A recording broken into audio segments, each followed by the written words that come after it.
All right, so this is a very brief, I guess, review of Zelda Breath of the Wild for you, my friend. So basically, this is Link's house. You know where he sort of hangs out. It's got an apple tree in the back, which is important for some reasons. Oh, because you have to eat, but also you can use them for cooking because you can cook in this game. Anyways, I like to go to sleep until morning.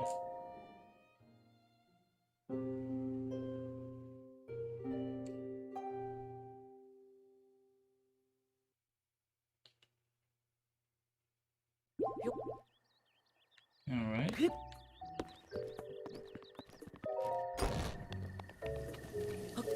So you can ride horses.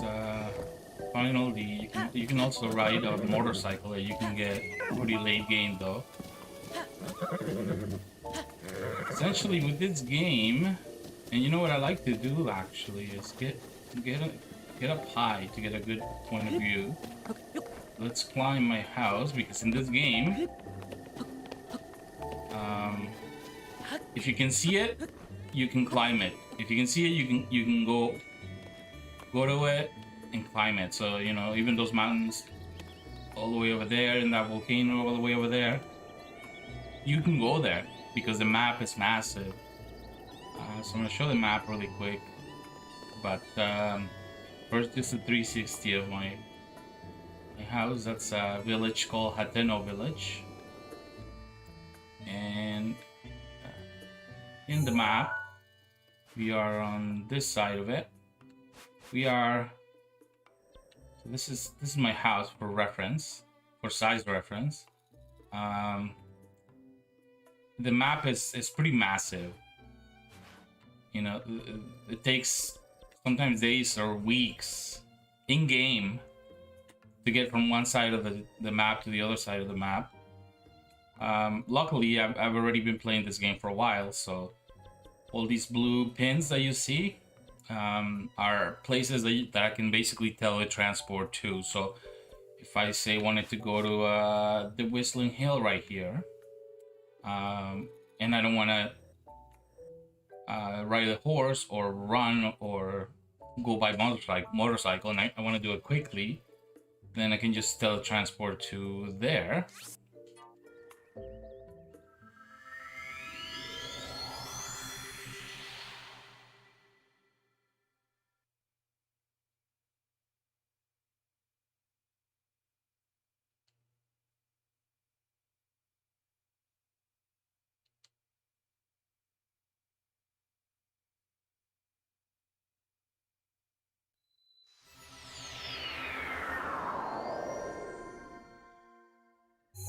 So now in the map, we are no longer near Hateno village, which is way over here on the map.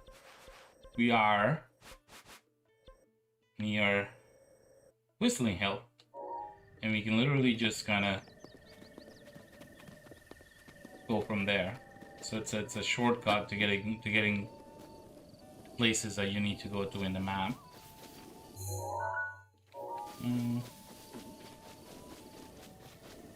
I want to show you combat. I'm trying to think of a place that I can go that I can actually guarantee to have some combat. Let me think. I might teletransport again.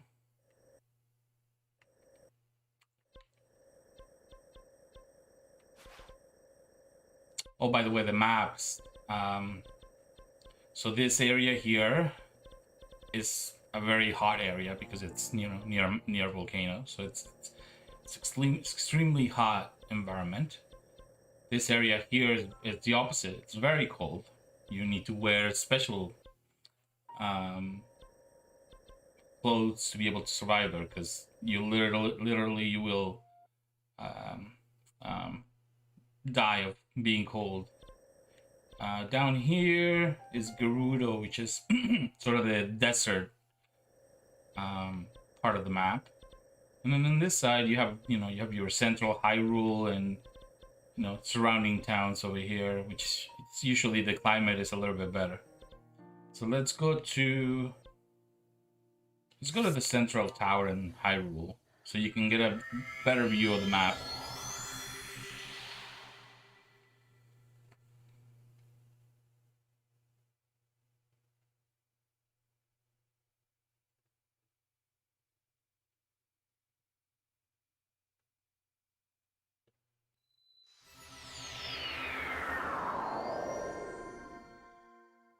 So this is the central tower.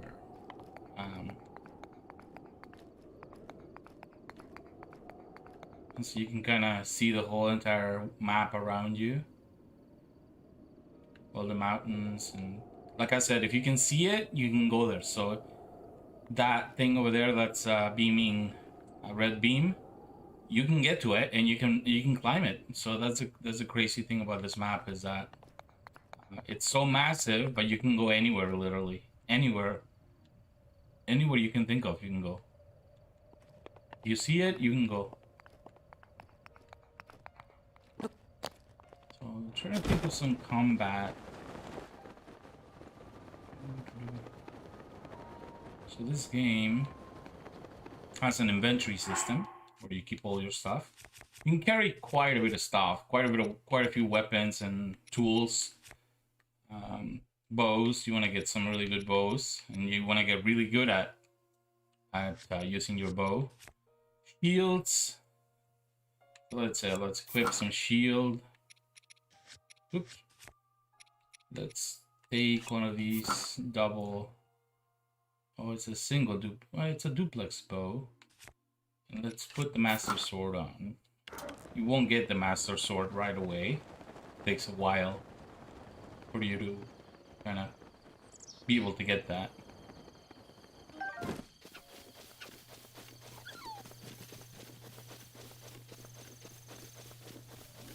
The cool thing about this game, it uses the Nintendo Switch's accelerometer and the other other things that are inside the Switch. So if you want to shoot an arrow,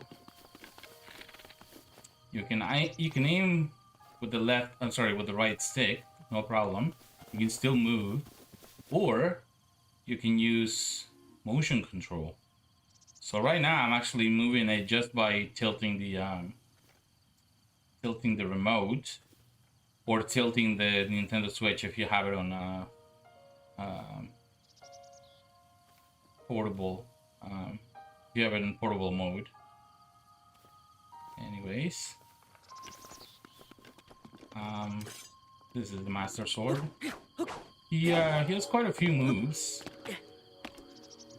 You know, that sort of red glow around me, and kind of a green fire effect. These things right over there in the left side of the screen, where you see an elephant, some kind of bird, a lizard, and a camel. You have to get all those things. They're like the major bosses.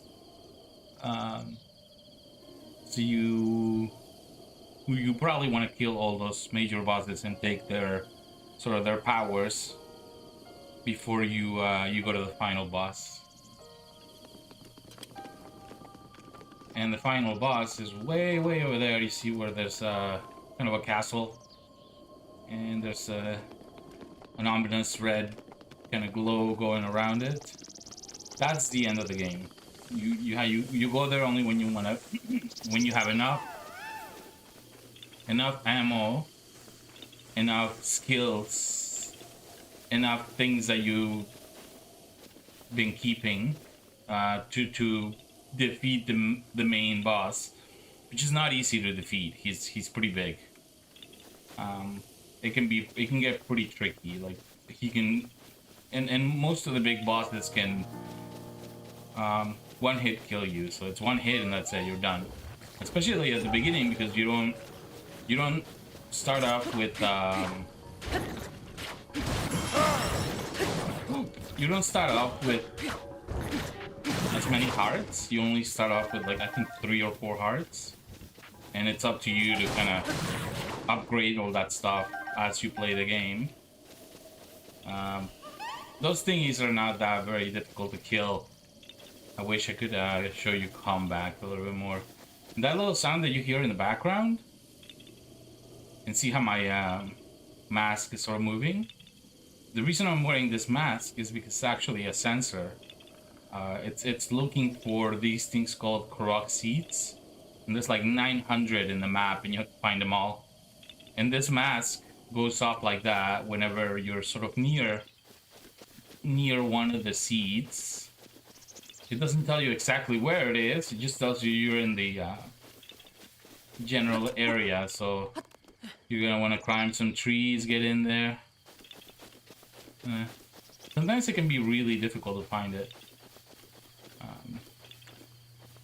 What I'm gonna do is, because I don't want to spend this whole thing just finding a seed, is I'm gonna go to the map, and I'm gonna put a stamp right in the place there where I saw that, so that later I can come back and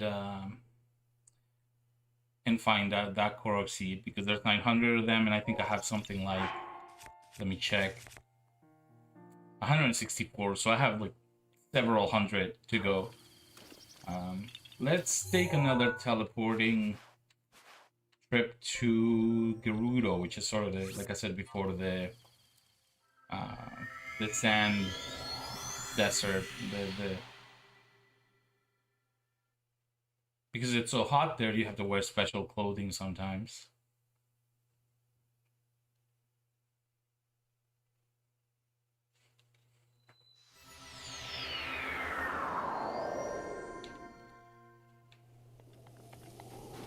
So we're actually underneath some kind of a beast that lived here a long time ago, but none of them are alive anymore. They're sort of like, they almost kind of look like big whales, just big whales. But I don't know. I haven't seen one of those alive. Maybe one day. So yeah, the desert is huge. You can spend a long time just kind of running around getting nowhere. So we're just gonna go to a better place in the desert. I talked about Hateno town before, or Hateno village. We're going to a Gerudo village right now. And there are several villages that are inhabited in the map. There are some villages that you'll have to start. You know, there's a mission that they send you to sort of figure out how to start this town in a small island place. So this is the town. It's pretty cool. Inside, it's actually really neat. But the thing about it is only women are allowed. So I'm a boy. If I try to go in, they're not gonna like it. Because in this town, that's really cool, only women are allowed. But nobody said that you can't cheat. You can find maybe some clothing to make you look like a girl. So that's how you get in there. Those things you can ride, or rather, yeah, you can ride them. Now let's go to a place that I know for sure you're gonna like, because you used to do the skateboarding. Where is this place? Oh, yeah, there it is. It's probably one of the best parts about this game. You can ride on your shield as if it was a skateboard or a snowboard.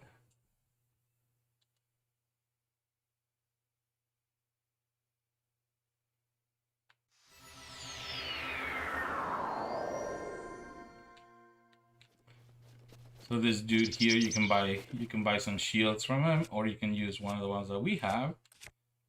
Really like these 3 shields, so I don't want to damage them, so I'm going to use this one right here. And if you can find a hill, a really cool hill, you can... Hold on a second. You can go riding.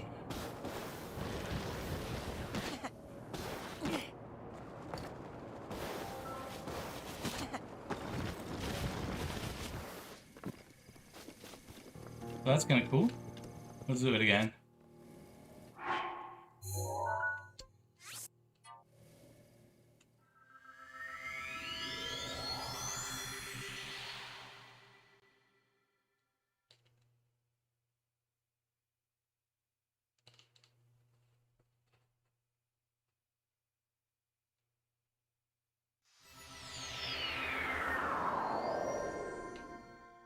All right, so let's see.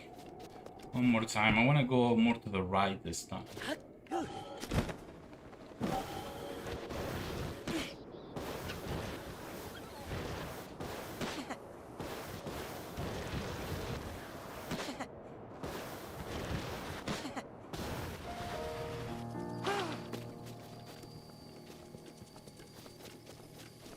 All right, and with that, I'm gonna stop the stream because I need to go find some freaking Korok seeds. There's 900 of them, so they can get pretty annoying, and they can